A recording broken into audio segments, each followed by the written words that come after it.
All right, my friends, let's do some seated turnouts on the ball. My first thing I have to do is apologize for this ball. As you can see, I'm pretty much on the floor with it. I need a new one. I haven't gone out to get one yet, so you'll have to bear with me. Who knows, one day I may record this.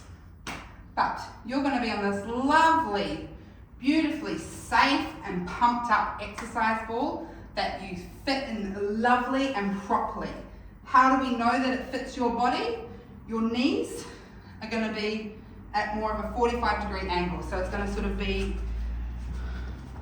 that position when you're sitting on the ball, not sinking into the floor. Okay, from our seated position, we're going to do our turnout. I'm going to face you first, actually.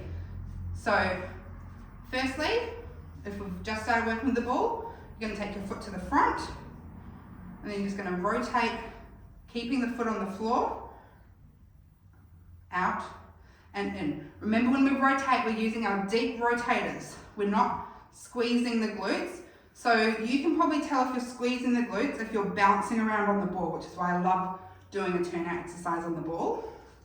You can have your hands on the side, but as you start to get better at it, you're going to bring your arms out to the side. And we're just really concentrating on those beautiful deep rotators, which are in the hip. They're right up and under the glutes. They're right up in here.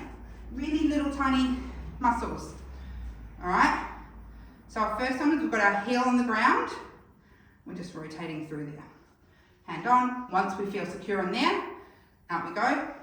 For my dancers, we can go demi-bras. We can go second, first. You can really change it up. You could even do a beautiful port-a-bras exercise with this if you wanted. If you're not a dancer, just ignore all that gobbledygook. Or ask me and I'll tell you what it's all about. All right. Once you've got it sorted, when you've got, I'll turn to the side and just show you that one more time, the heel down and the rotation. Now I also want to mention we want to be sitting up nice and tall through here, right? We don't want to be crunching into our hip flexors. So we want to have that nice core contraction, and we're rotating in and out. Next thing we're going to do is then we're going to lift the leg. So I like to start it out, point on the floor, position.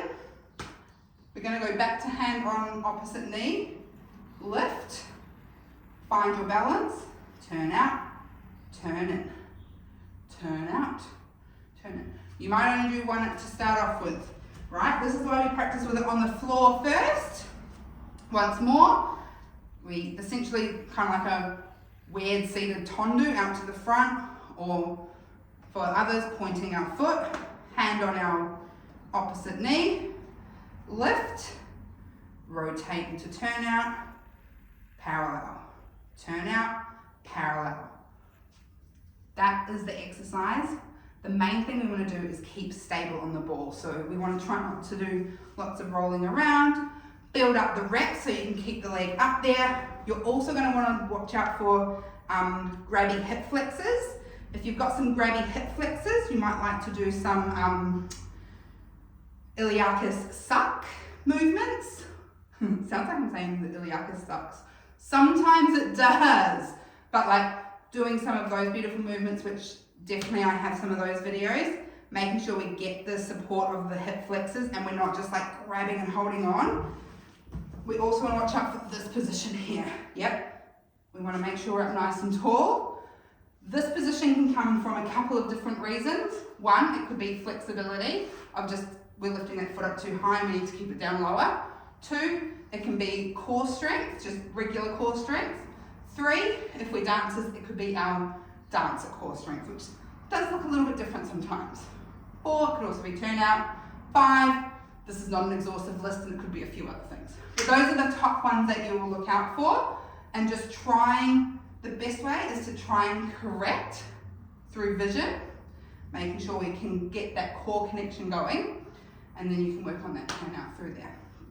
As I said, when we were working before, you can also put in whichever arms you would like, but we want to make sure we are using our deep rotators for this one. We're not actively squeezing the glutes, we're not hunching through the shoulders. It's really a nice, simple, basic core turnout exercise. And as much as I say it's simple, basic, it's really hard to get it right. So give this one a go, and hopefully you enjoy it.